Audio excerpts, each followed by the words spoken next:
태성그룹의 대저택은 완벽하게 조율된 침묵으로 가득 차 있었다.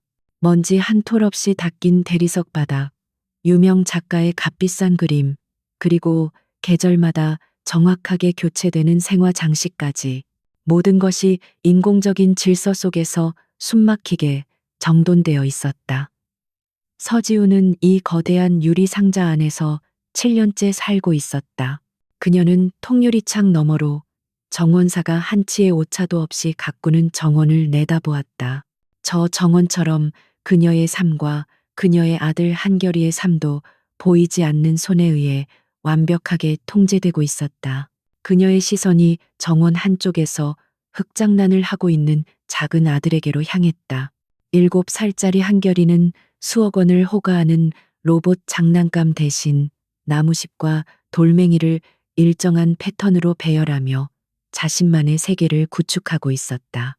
평범한 아이의 놀이처럼 보였지만 지우는 아들의 행동이 복잡한 프랙털 구조를 모방하고 있음을 알고 있었다. 그녀의 입가에 옅은 미소가 번졌다.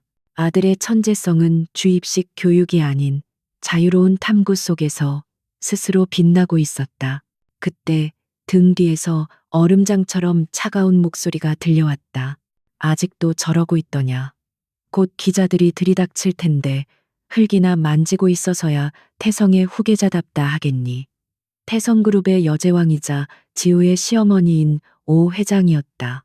그녀의 존재감만으로도 거실의 온도가 몇 도는 내려가는 듯했다. 지우는 조용히 돌아보며 대답했다. 어머님, 한결이는 지금 자신만의 방식으로 세상을 공부하고 있는 거예요. 아이에게는 이런 시간이 꼭 필요합니다. 그녀의 목소리는 부드러웠지만 단호했다. 오 회장은 코웃음을 쳤다. 공부? 내 눈엔 그저 시간 낭비로밖에 보이지 않는구나. 오늘은 우리 한결이의 천재성을 온 세상에 증명하는 중요한 날이다. 내 그 이상한 교육 방식 때문에 이를 그르쳐서는 안 돼. 마침 퇴근한 남편 강민혁이 들어서며 둘 사이의 냉랭한 기류에 끼어들었다. 그는 피곤한 얼굴로 지우에게 말했다. 지우야, 어머니 말씀이 틀린 거 없잖아. 오늘 하루만 한결이가 좀 맞춰주면 안 될까? 회사의 이미지가 걸린 일이야. 결국 지우는 아들의 손을 잡고 화려하게 꾸며진 거실로 이끌었다. 이미 수많은 기자들과 교육계 인사들이 모여 있었다. 오늘의 행사는 태성그룹이 주최하는 영재 발굴 프로젝트의 일환으로 그 첫 번째 주인공은 그룹의 황태자인 강한결이었다. 모든 것은 완벽한 시나리오대로 흘러가는 듯했다.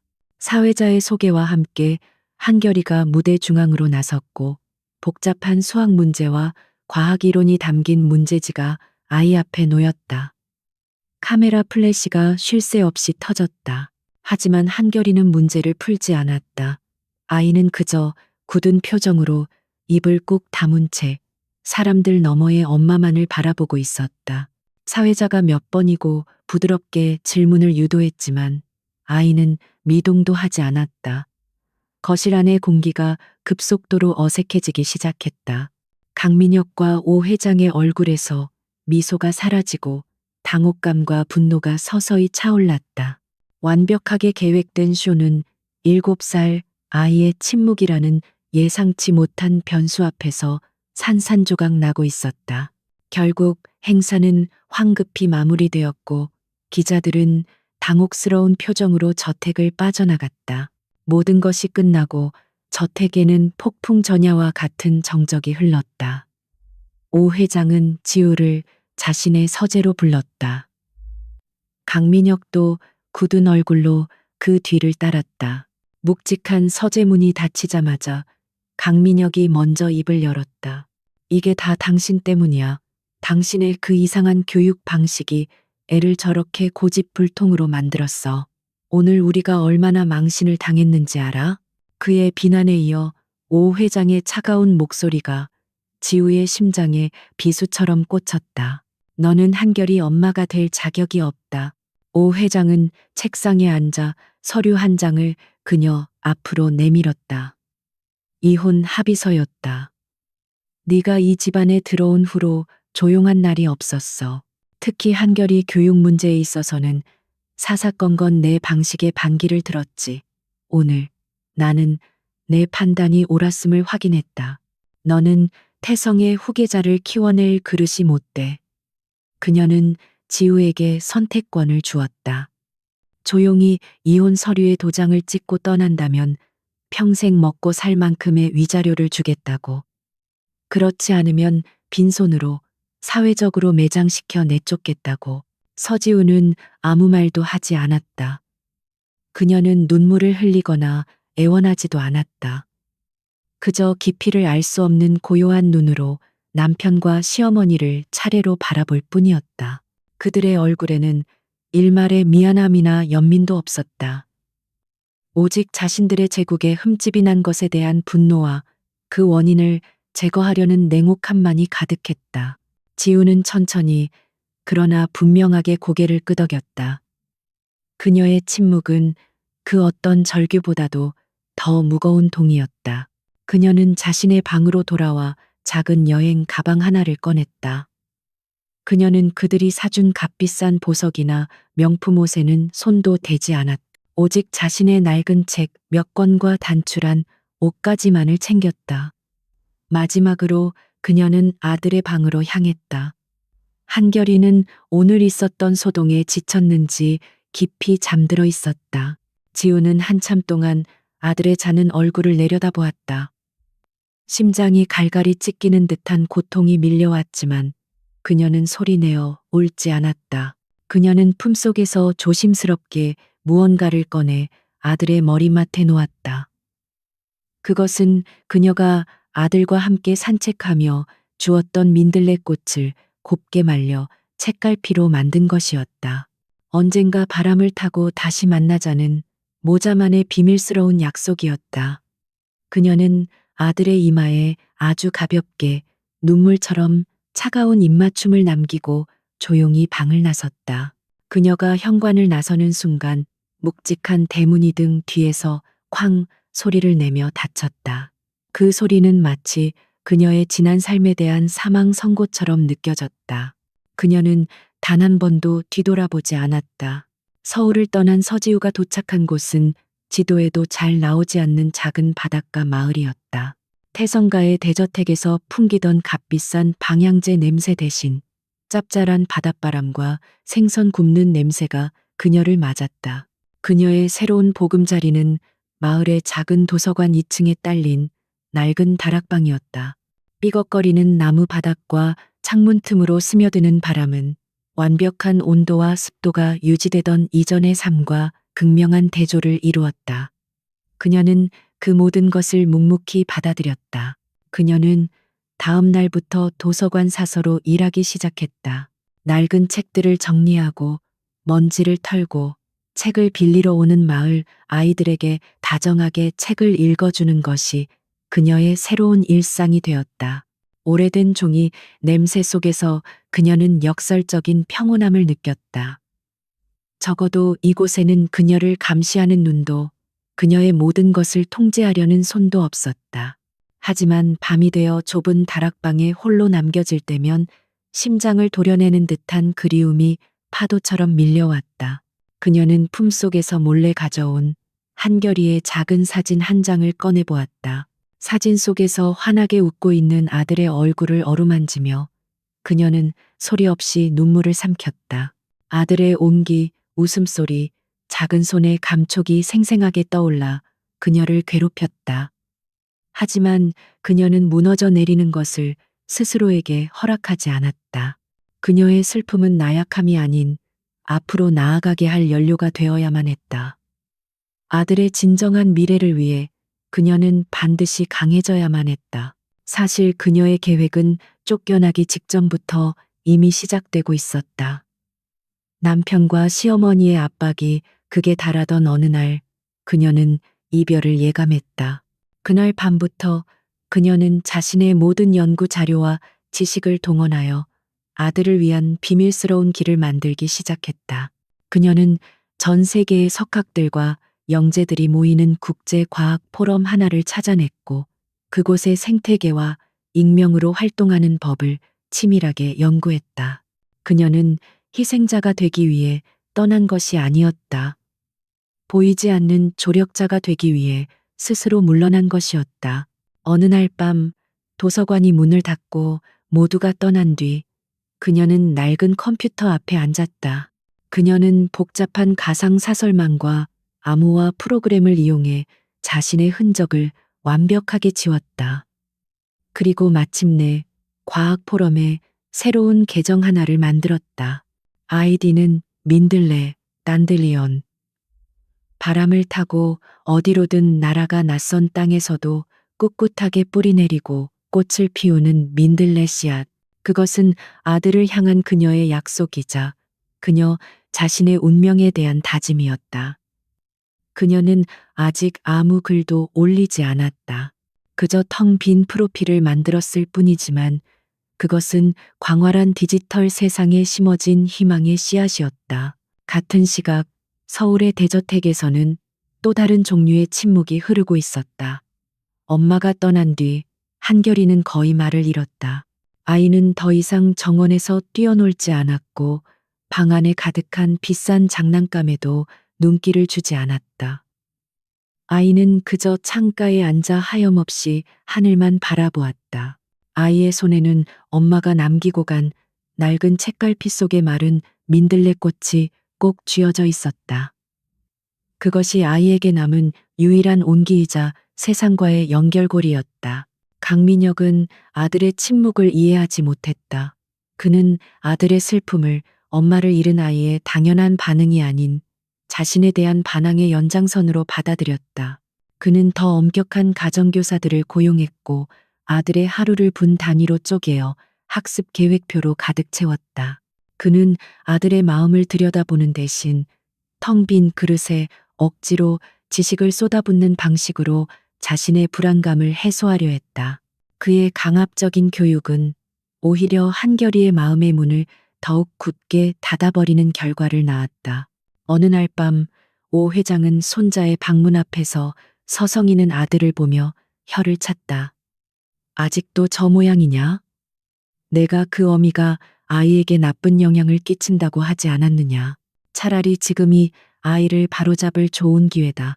더 혹독하게 다그치거라. 어머니의 냉혹한 말에 강민혁은 압박감을 느꼈다. 그는 성공한 사업가였지만 좋은 아버지가 되는 법은 알지 못했다. 아들과의 관계는 망가진 결혼 생활의 실패를 끊임없이 상기시키는 또 다른 상처가 되어가고 있었다. 그렇게 시간은 흘러갔다. 서울의 화려한 저택 안. 한 아이는 자신만의 세상에 갇혀 말라가는 민들레꽃을 매일같이 들여다보았다. 그리고 수백 킬로미터 떨어진 바닷가 마을의 낡은 도서관. 한 여인은 매일 밤 컴퓨터 화면에 떠 있는 민들레라는 이름을 보며 때를 기다렸다. 보이지 않는 끈이 세상의 그 어떤 물리적인 법칙도 거스르며 두 사람을 연결하고 있었다. 바람에 흩날릴 준비를 마친 씨앗들은 이제 막 기나긴 겨울을 견디기 시작했다. 바닷가 마을 도서관의 오후는 언제나 나른하고 평화로웠다. 서지우는 새로 들어온 과학 서적들을 서가에 정리하고 있었다. 그녀의 손끝이 양자 물리학 개론서의 딱딱한 표지를 스치는 순간 잊고 있던 과거의 감각이 파편처럼 되살아났다. 복잡한 수식과 이론들이 가득한 책장은 한때 그녀의 세상 그 자체였다. 그녀의 의식은 10년 전 열정과 순수함으로 가득했던 그 시절의 연구실로 향했다. 당시의 서지우는 대한민국 최고의 대학에서 가장 주목받는 이론물리학 박사 과정 학생이었다. 밤늦은 연구실, 홀로 칠판 가득 수식을 채워나가며 우주의 근본적인 질문과 씨름하던 시간들은 그녀에게 무엇과도 바꿀 수 없는 희열을 안겨주었다. 그녀의 목표는 재벌가의 며느리가 되는 것이 아니었다. 아무도 풀지 못한 물리학의 난제를 풀어내고 인류의 지성에 미미하게나마 기여하는 것이 그녀의 유일한 꿈이었다. 강민혁을 만난 것은 대학에서 주최한 한 기업 초청 강연회에서였다. 태성그룹의 후계자였던 그는 자신감 넘치고 카리스마 있는 청년이었다. 그는 사교계의 화려한 여성들 사이에서 자랐지만 지식에 대한 순수한 열정으로 반짝이는 지우의 눈빛에 단숨에 매료되었다. 그는 끈질기게 그녀에게 구애했다. 지우는 처음에는 그를 밀어냈다. 사는 세계가 너무나 다르다고 생각했기 때문이다. 결정적으로 그녀의 마음을 움직인 것은 그의 약속이었다. 도시의 야경이 내려다 보이는 레스토랑에서 지우는 자신의 꿈을 포기할 수 없다고 솔직하게 털어놓았다. 그러자 민혁은 그녀의 손을 잡고 진지한 눈으로 말했다. 당신의 그 지성이 내가 당신을 사랑하는 가장 큰 이유야. 내가 어떻게 당신의 날개를 꺾겠어. 내가 당신의 가장 든든한 후원자가 되어줄게. 마음껏 연구하고 당신의 꿈을 펼쳐. 어쩌면 그 순간만큼은 그의 말은 진심이었을지도 모른다. 결혼 후 그녀는 한결이를 낳았다. 아들이 태어난 순간부터 지우는 아이의 비범함을 직감했다. 한결이는 다른 아이들처럼 말이나 글을 빨리 배우는 것으로 천재성을 드러내지 않았다. 아이는 세상의 근원적인 패턴을 꿰뚫어 보는 듯한 눈을 가지고 있었다. 3살 때 아이는 블록을 쌓아 올리며 복잡한 텐세그리티 구조를 본능적으로 구현했고, 비 온 뒤에 무릉덩이에 비친 무지개를 보며 빛의 굴절과 분산에 대해 어른들도 답하기 힘든 질문을 던졌다. 지우는 직감했다. 아들에게 필요한 것은 정해진 답을 주입하는 교육이 아니었다. 질문하는 법을 알려주고 스스로 답을 찾아가도록 기다려주는 교육이었다. 그녀는 자신의 연구실을 개조해 아들을 위한 놀이터를 만들었다.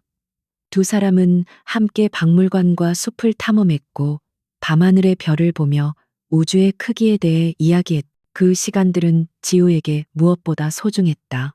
하지만 그녀의 교육 방식은 태성가가 요구하는 만들어진 영재의 모습과는 너무나도 달랐고 결국 비극의 씨앗이 되고 말았다.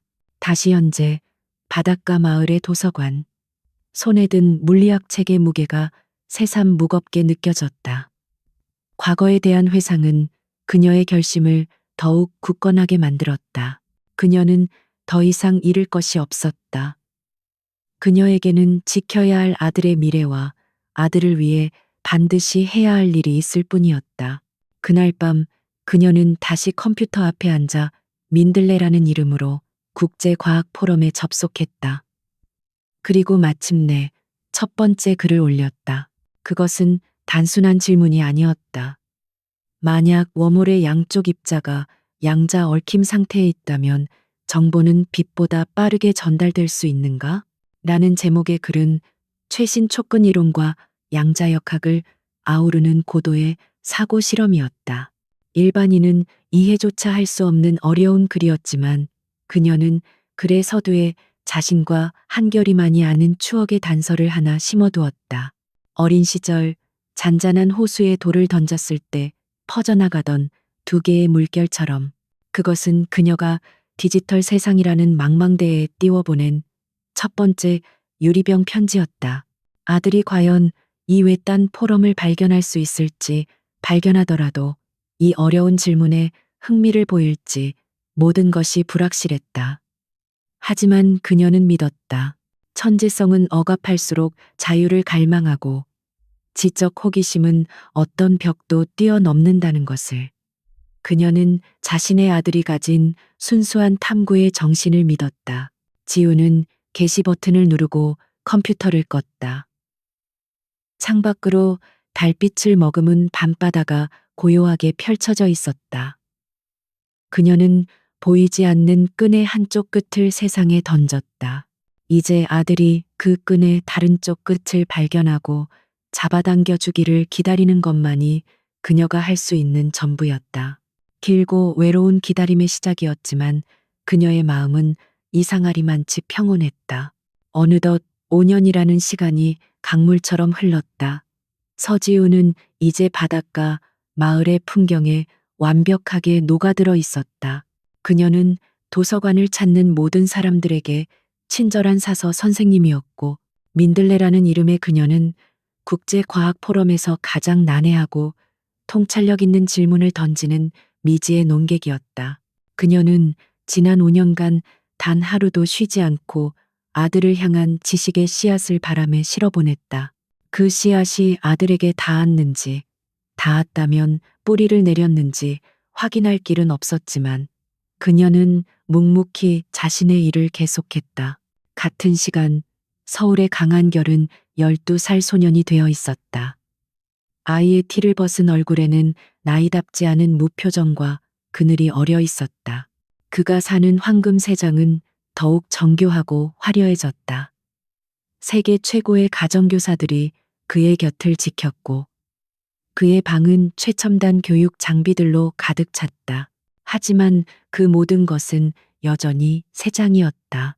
그는 겉으로는 아버지의 뜻에 순응하는 모범적인 후계자처럼 보였지만 내면에서는 누구도 모르는 조용한 반란을 꿈꾸고 있었다. 한결이의 하루는 태성그룹의 후계자를 만들기 위한 시간표로 빈틈없이 채워져 있었다. 경제학, 경영학, 3개 국어 수업이 쉴 틈 없이 이어졌다. 그가 유일하게 사랑했던 물리학은 이제 교양을 위한 취미 정도로 격화되어 일주일에 2시간만 허락되었다. 아버지 강민혁은 더욱 냉정하고 엄격해졌다. 아들이 경영인으로서의 야망을 보이지 않는 것에 대한 깊은 실망감을 더 이상 숨기지 않았다. 그에게 아들은 사랑하는 자식이 아닌 완성시켜야 할 최고의 상품이었다. 한결이의 유일한 탈출구는 아버지가 교육용으로 사준 최고 사양의 컴퓨터였다. 그는 몇 날 며칠을 꼬박 세워 감시 프로그램과 유해 사이트 차단 시스템을 우회하는 법을 독학했다. 인터넷은 그에게 억압된 현실에서 벗어나 자유롭게 사유할 수 있는 유일한 창문이 되어 주었다. 그는 그 창문을 통해 자신이 진짜로 원하는 세상을 엿보기 시작했다. 운명적인 발견은 어느 늦은 밤에 이루어졌다. 학교에서 내준 어려운 물리 문제를 풀다가 막힌 그는 해답을 찾기 위해 여러 해외 과학 사이트를 검색하고 있었다. 그러다 우연히 수많은 석학들이 모여 토론하는 한 과학 포럼에 들어가게 되었다. 그는 그곳의 수준 높은 토론에 순식간에 매료되었다. 그때 그의 눈에 민들레라는 닉네임이 들어왔다. 그리고 그 닉네임이 올린 오래된 게시물 하나를 발견했다. 잔잔한 호수에 돌을 던졌을 때 퍼져나가던 2개의 물결처럼. 그 문장을 읽는 순간 한결이의 머릿속 깊은 곳에 잠들어 있던 어떤 기억이 희미하게 아른거렸다. 아주 어릴 적 엄마와 함께 호숫가에 앉아 있던 따뜻한 오후의 기억이었다. 그는 자신도 모르게 민들레가 올린 모든 과거 게시물들을 밤을 새워 읽기 시작했다. 그는 경탄을 금치 못했다. 이 사람은 마치 자신의 머릿속에 들어왔다 나간 것처럼 자신이 평소에 품고 있던 질문들을 정확하게 던지고 있었다. 한결이는 뉴턴의 사과라는 익명의 아이디를 만들어 민들레가 최근에 올린 토론 게시물에 조심스럽게 자신의 생각을 담은 댓글을 달았다.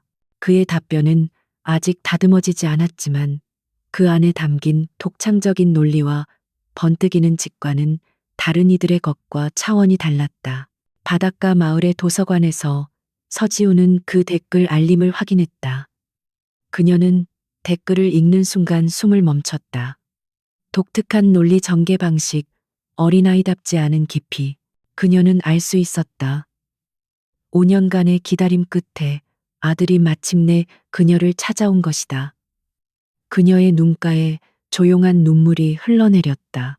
그녀는 민들레로서 프로페셔널한 냉정함을 유지하며 답글을 달았다. 흥미로운 접근이군요. 하지만 당신의 이론에 X 변수를 적용했을 때의 가능성은 고려해 보셨습니까? 그녀는 답을 알려주는 대신 더 깊은 질문을 던져 아들이 스스로 생각의 지평을 넓히도록 유도했다. 그날 이후 2사람의 비밀스러운 소통이 시작되었다. 스승과 제자이자 지적인 동지로서. 한결이는 처음으로 자신의 생각을 존중받고 마음껏 지적 유희를 즐길 수 있는 상대를 만난 것이다. 온라인 멘토에게서 영감을 얻은 한결이의 조용한 반란은 더욱 대담해졌다. 그는 저택에 사용하지 않는 창고를 비밀 실험실로 개조했다. 익명의 기프트 카드를 이용해 해외 사이트에서 각종 부품과 장비들을 주문했다. 가정교사들이 그에게 주식시장의 원리를 가르치는 동안 그는 창고에서 양자 얽힘의 원리를 증명하기 위한 실험을 하고 있었다.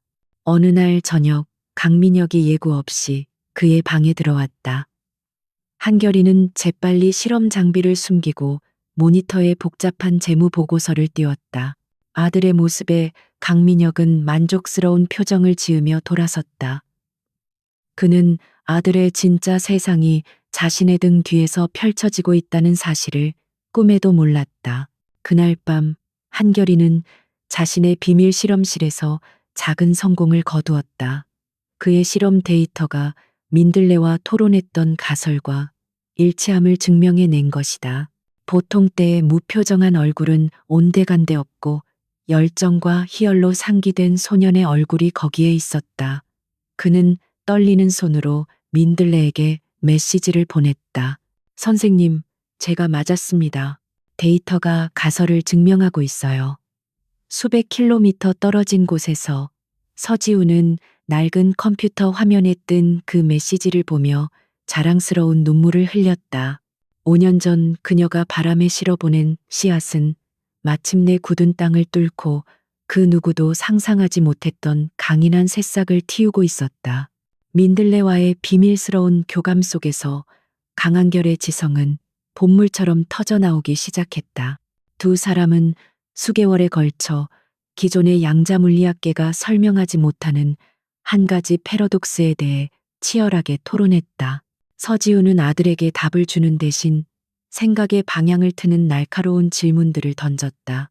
그녀의 질문들은 한결이가 막다른 길에 부딪힐 때마다 새로운 길을 열어주는 등대와도 같았다. 마침내 어느 날 새벽 한결이는 자신만의 비밀 실험실에서 유레카를 외쳤다. 그는 기존의 이론을 뒤엎는 놀랍도록 간결하고 아름다운 새로운 공식을 발견해낸 것이다. 그 흥분은 화면 너머의 서지우에게도 고스란히 전달되었다.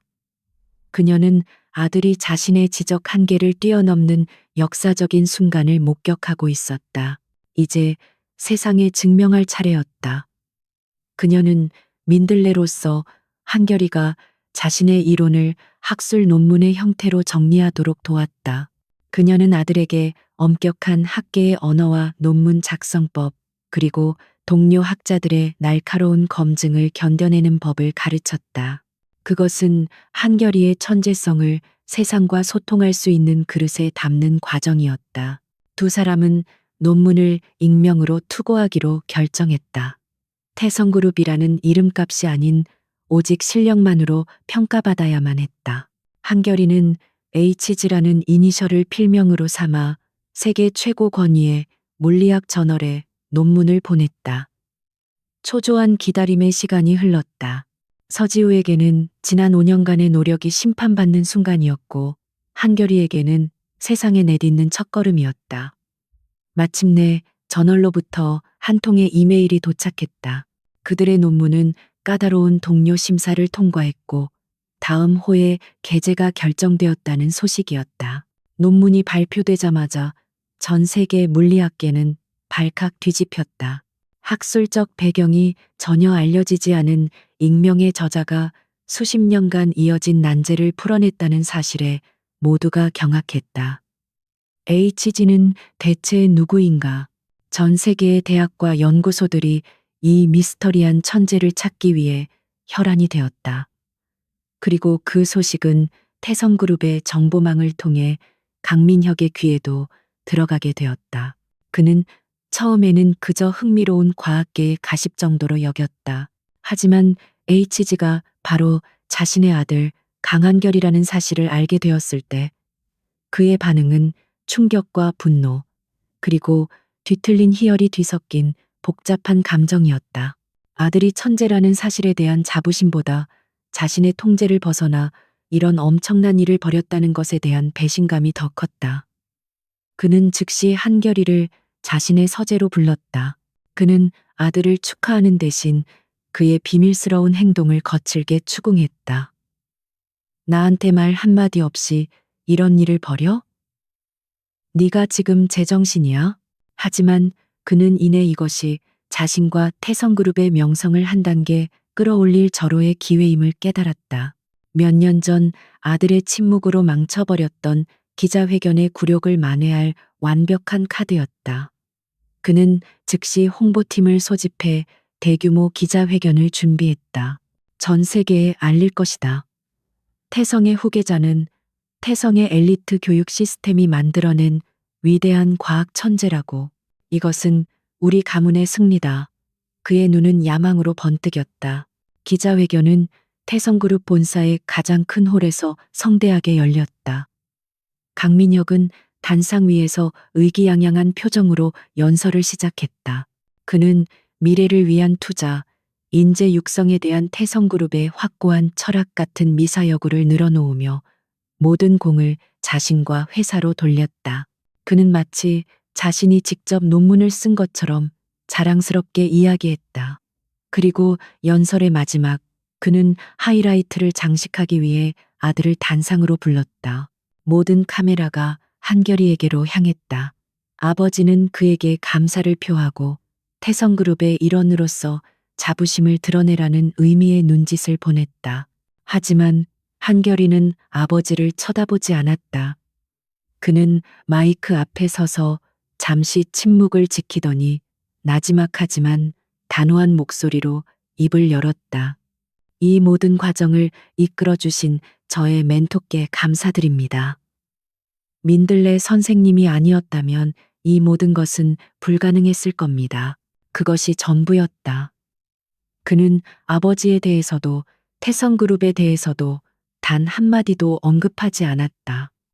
그저 멘토의 이름만을 남긴 채 그는 조용히 단상에서 내려왔다. 기자들은 술렁이기 시작했다. 민들레가 누구지? 라는 질문이 여기저기서 터져나왔다. 완벽하게 연출된 홍보 행사는 아들의 차가운 한마디에 산산조각이 났다. 강민혁의 얼굴은 분노와 굴욕감으로 시뻘겋게 달아올랐다. 그의 거대한 제국에 전 세계가 지켜보는 앞에서 선명한 균열이 생긴 순간이었다. 그날 밤 강민혁은 자신의 사무실에서 분노를 터뜨리고 있었다. 한결이는 자신의 방에서 조용히 컴퓨터 화면을 보고 있었다. 화면에는 민들레로부터 온 새로운 메시지 한 통이 떠 있었다. 거기에는 단 한 문장이 적혀 있었다. 네가 자랑스럽다. 수백 킬로미터 떨어진 작은 도서관에서 서지우는 미스터리한 멘토 민들레에 대한 뉴스를 보며 조용히 미소 지었다. 첫 번째 폭풍우 속에서 아들은 그녀가 믿었던 것보다 훨씬 더 강인하게 서 있었다. 강한결의 기자회견은 태성그룹이 던진 거대한 돌멩이였지만 그 파문은 예상치 못한 방향으로 퍼져나갔다. 세상의 관심은 천재 소년의 놀라운 학문적 성과를 넘어 그를 이끈 미스터리한 멘토 민들레에게로 집중되기 시작했다. 과학계 전문 잡지부터 시작해 주요 언론사들까지 천재를 키운 유력 멘토를 찾아서와 같은 제목의 기사를 쏟아냈다. 전 세계의 물리학 포럼에서는 민들레의 과거 게시물들을 분석하며 그의 정체를 추측하는 토론이 밤낮으로 이어졌다. 이 거대한 민들레 찾기에는 두 개의 거대한 축이 있었다. 하나는 진실을 좇는 언론과 학계의 순수한 지적 호기심이었다. 저명한 한 과학 전문 기자는 민들레의 글쓰기 스타일과 어휘 선택을 분석하며 그의 국적과 연령대를 추측하는 기사를 쓰기도 했다. 그녀는 포럼 관리자에게 정중하게 인터뷰를 요청하고 다른 회원들에게 민들레와의 교류에 대해 질문하며 그의 실체에 다가가려 노력했다.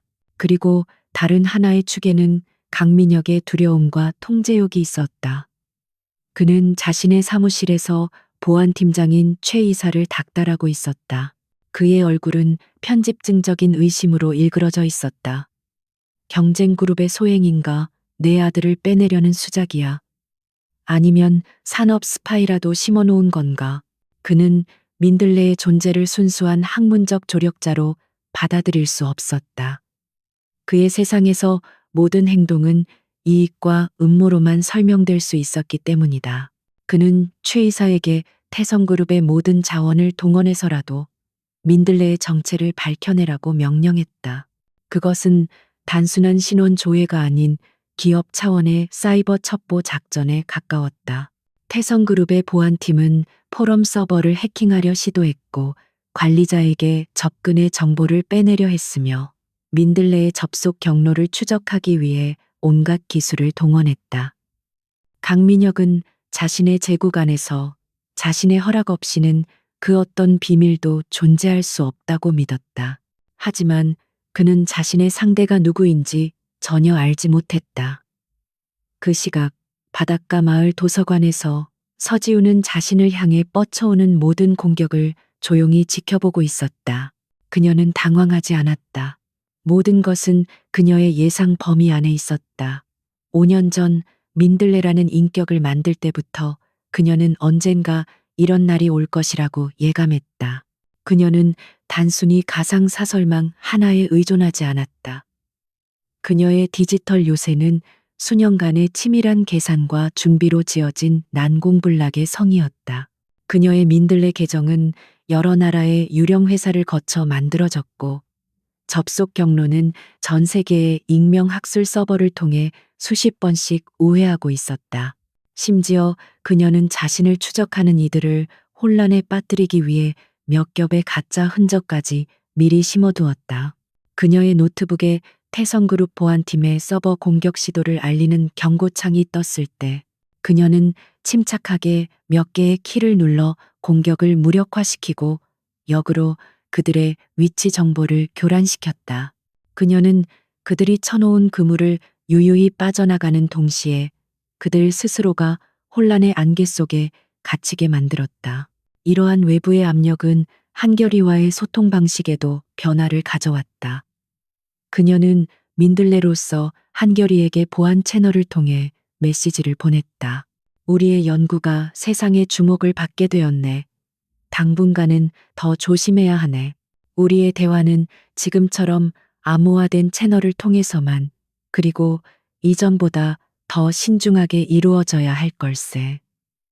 한결이 역시 아버지의 감시가 심해졌음을 느끼고 있었다. 그의 컴퓨터 사용 시간은 엄격하게 통제되었고 외부 인터넷 접속은 수시로 감시당했다. 순수한 지적 희열의 공간이었던 두 사람의 대화는 이제 위험을 감수해야 하는 비밀스러운 교감이 되었다. 몇 주간의 추적은 결국 아무런 성과도 없이 끝이 났다. 과학 전문 기자는 민들레는 디지털 유령이다. 그의 정체는 어쩌면 영원히 밝혀지지 않을지도 모른다는 결론의 기사를 썼고 이는 오히려 민들레의 신비감을 더욱 증폭시켰다. 그리고 최 이사는 강민혁의 사무실에서 고개를 숙여야만 했다. 회장님, 불가능합니다. 모든 흔적이 막다른 길로 이어집니다. 마치 환영을 쫓는 것 같습니다. 개인이 구축한 보안 수준이라고는 믿을 수 없을 정도입니다. 이건 국가정보기관 수준입니다. 최 이사의 보고에 강민혁은 들고 있던 컵을 벽에 던져버렸다.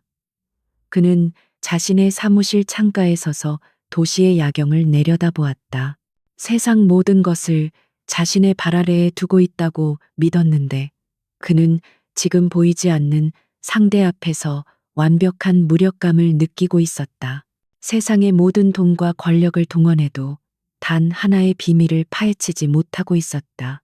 자신이 내쫓은 아내가 만든 침묵의 벽이 세상 그 어떤 성벽보다도 견고하다는 사실을 그는 꿈에도 알지 못했다. 그는 통제력을 잃어가고 있었고 자신의 적이 누구인지조차 알지 못했다. 민들레라는 미스터리가 사람들의 기억 속에서 서서히 잊혀갈 무렵 강한결은 이제 13살이 되어 있었다. 그는 외부의 소음으로부터 자신을 완벽하게 차단하고 오직 자신의 비밀 실험실과 민들레와의 대화에만 몰두했다. 그의 첫 번째 논문이 열어준 가능성의 문을 그는 이제 자신의 힘으로 활짝 열어젖힐 준비를 하고 있었다. 민들레의 지도 아래 그는 자신의 이론을 더욱 발전시켜 수십 년간 물리학계의 숙제로 남아있던 대통일 이론의 핵심적인 한 부분을 증명해내는 데 이르렀다. 이것은 단순히 뛰어난 논문 한 편의 수준이 아니었다. 물리학의 패러다임을 바꿀 수 있는 그야말로 혁명적인 발견이었다. 서지우는 떨리는 마음으로 아들의 연구 결과를 검토했다. 그녀는 아들이 자신을 뛰어넘어 인류의 역사에 남을 위대한 과학자의 반열에 오를 것임을 직감했다. 이번에는 익명을 사용할 필요가 없었다. 한결이는 자신의 진짜 이름 강한결 석자를 걸고 자신의 새로운 이론을 세상에 내놓았다. 전 세계 과학계는 다시 한번 경악했다. 1년 전 세상을 놀라게 했던 천재 소년이 불과 1년 만에 그 누구도 예상치 못했던 거대한 성취를 이루어낸 것이다. 세계 각국의 연구소에서 그의 이론을 검증하기 시작했고 결과는 놀라웠다. 그의 이론은 완벽했다. 이제 더 이상 그를 반짝 천재로 부르는 사람은 없었다. 그는 아인슈타인과 뉴턴의 계보를 이을 살아있는 전설이 되어가고 있었다. 그리고 마침내 그의 10월의 어느 이른 아침, 스웨덴 왕립과학 아카데미로부터 한 통의 전화가 태성그룹의 대저택으로 걸려왔다. 전화를 받은 것은 강민혁이었다. 수화기 너머에서 들려오는 스웨덴 억양의 영어. 강한결 군의 노벨 물리학상 수상을 진심으로 축하드립니다. 강민혁은 순간 숨을 멈췄다. 그의 머릿속이 새하얘졌다. 잠시 후 그는 수화기를 든 채 미친 사람처럼 웃기 시작했다. 해냈다. 그의 아들이 태성의 후계자가 노벨상을 받았다. 그날 이후 대한민국은 강한결 신드롬에 휩싸였다. 대한민국 역사상 최연소 노벨상 수상자. 모든 언론이 그의 이야기를 대서특필했고 태성그룹의 주가는 연일 최고치를 경신했다. 강민혁은 이 기회를 놓치지 않았다. 그는 연일 인터뷰와 기자회견을 자청하며 아들의 성공이 전적으로 자신과 태성가의 철저한 교육 철학 덕분이라고 역설했다.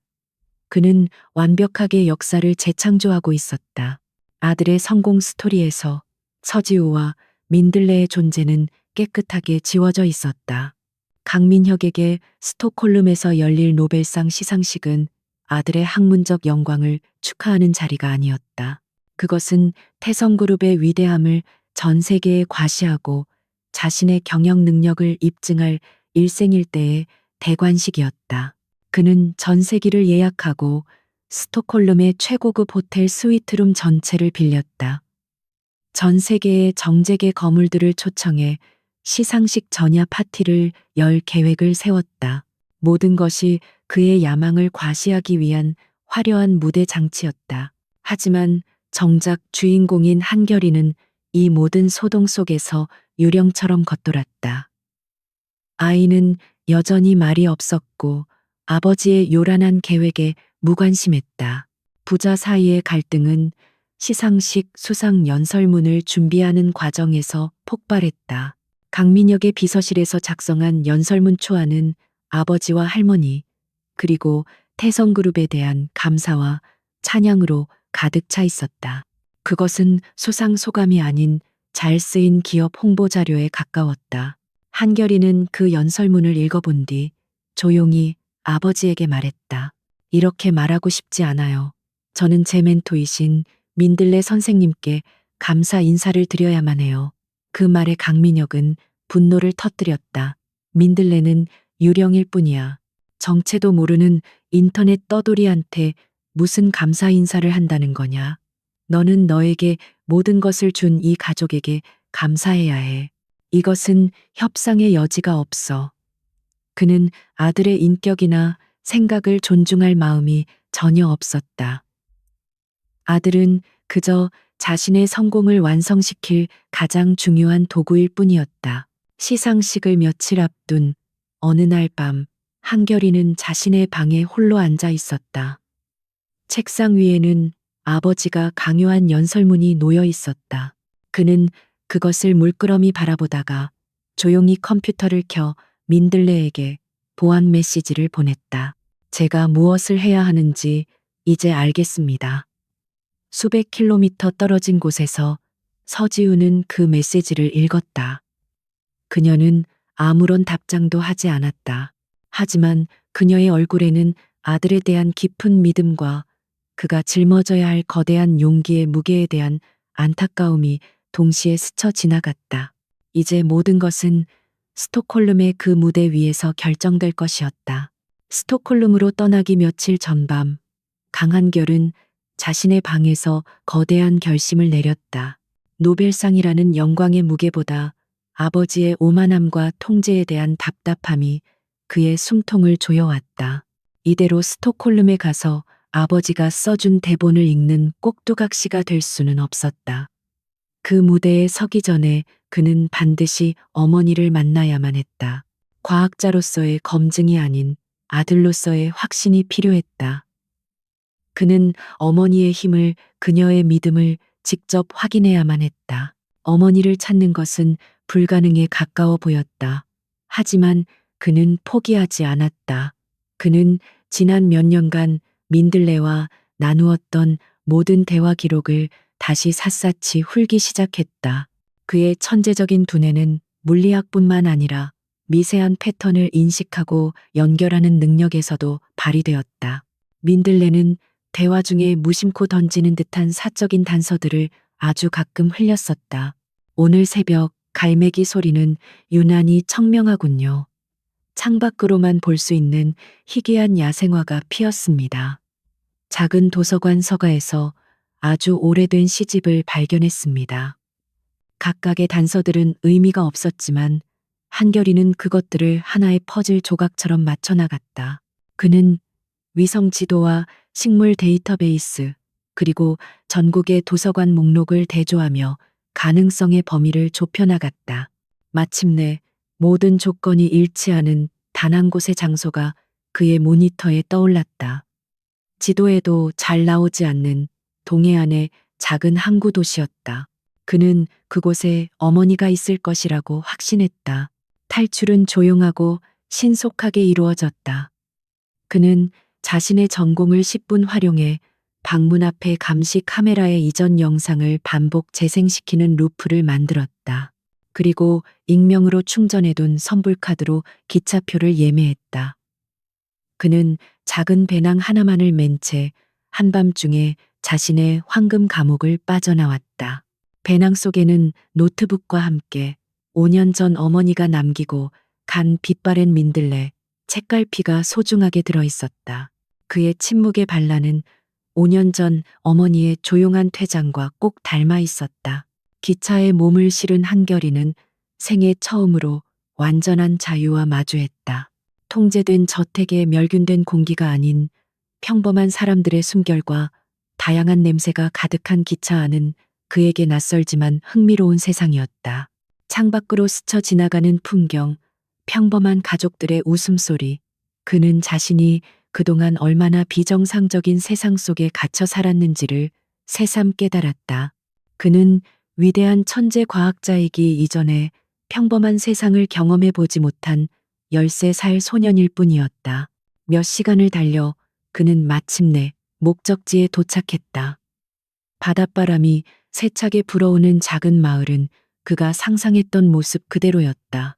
그는 지도에 의지해 언덕 위에 자리 잡은 작은 도서관을 찾아냈다. 낡았지만 정갈한 도서관의 문을 열고 안으로 들어서는 순간 묵은 종이 냄새와 햇살 냄새가 그를 맞았다. 그리고 그는 보았다. 안내 데스크에 앉아 마을 아이의 책에 도장을 찍어주고 있는 어머니 서지우의 모습을. 화려한 옷 대신 낡은 스웨터를 입고 날카로운 지성 대신 부드러운 평온함이 깃든 얼굴.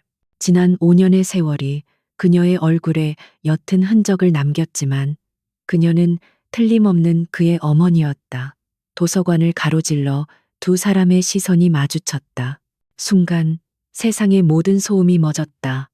지우의 평온했던 얼굴이 순간 무너져 내렸지만 그녀는 금세 눈물을 거두고 아무렇지 않은 척 아이를 배웅했다.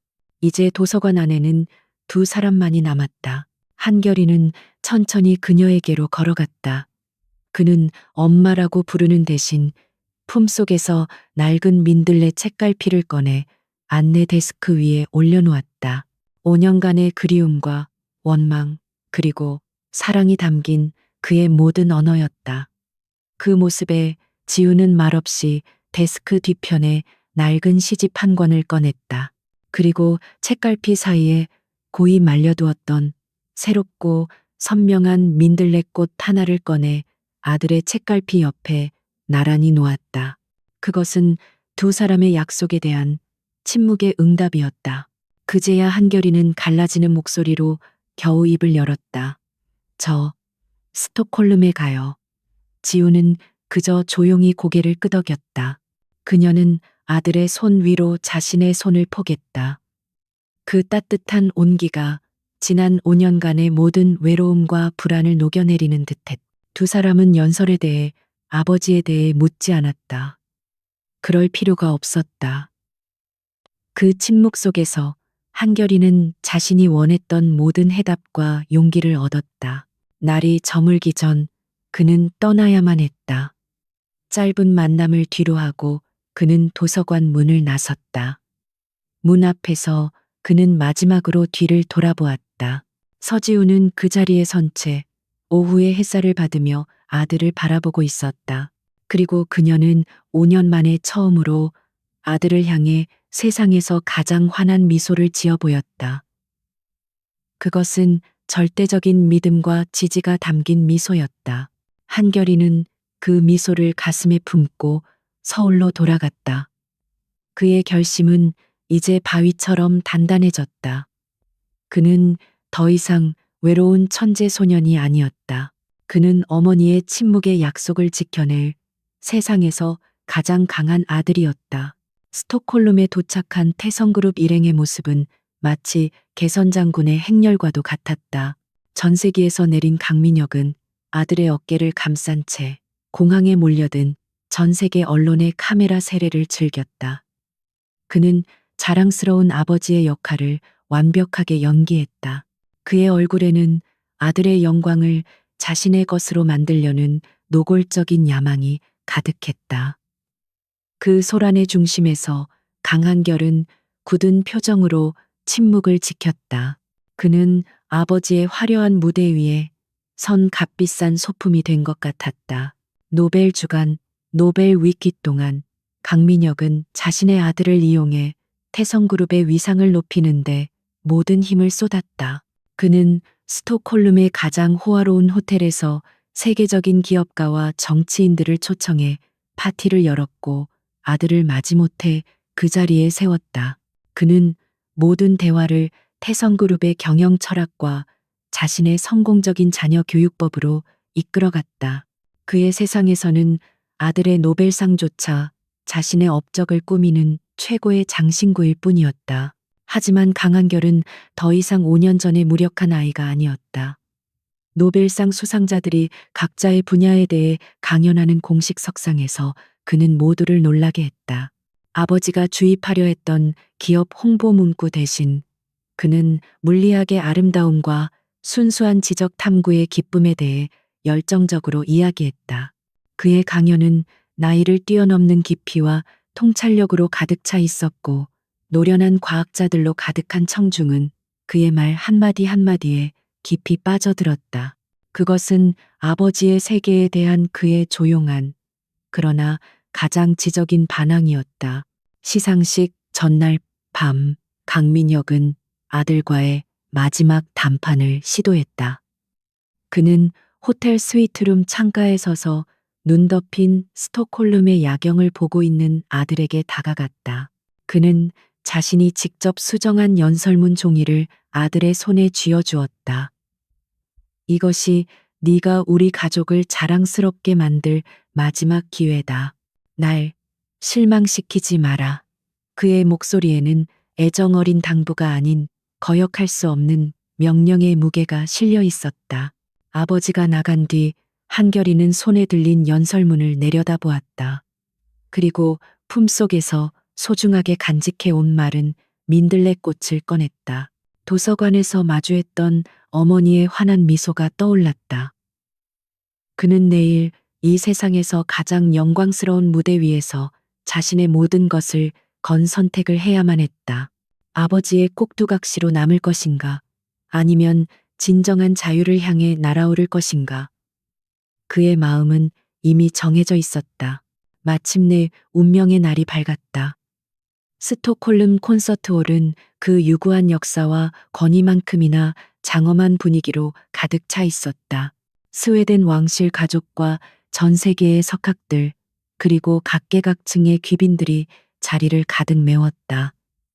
가장 앞줄 최고의 귀빈석에는 강민혁과 오 회장이 앉아 있었다.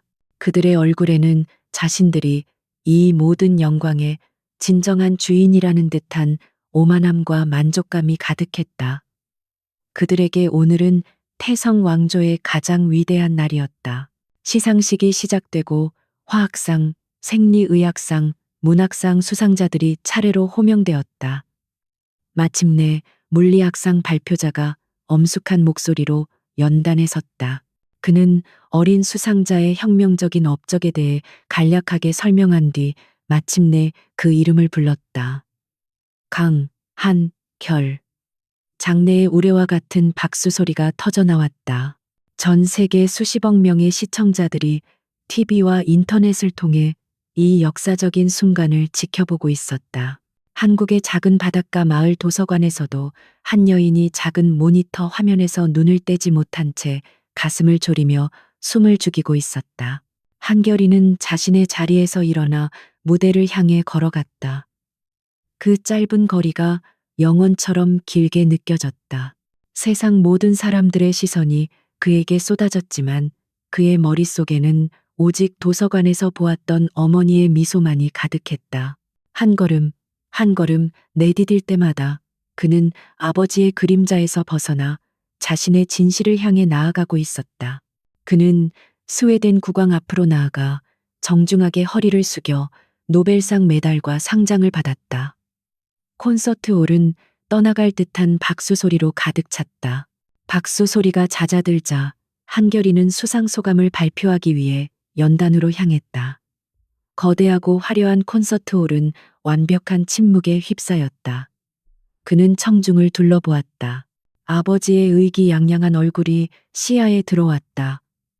그는 깊이 숨을 들이마셨다. 강민혁은 자신의 일생일대 최고의 순간이 마침내 찾아왔다고 믿으며 만족스러운 미소를 지은 채 아들을 바라보았다. 전 세계가 어린 천재의 입에서 나올 첫마디를 숨죽여 기다리고 있었다. 스톡홀름 콘서트홀의 장엄한 침묵 속에서 강한결은 마침내 입을 열었다. 그의 목소리는 소년의 것이라고는 믿기지 않을 만큼 맑고 단단하게 홀 전체에 울려 퍼졌다. 그는 일반적인 수상 소감의 형식을 따르지 않았다.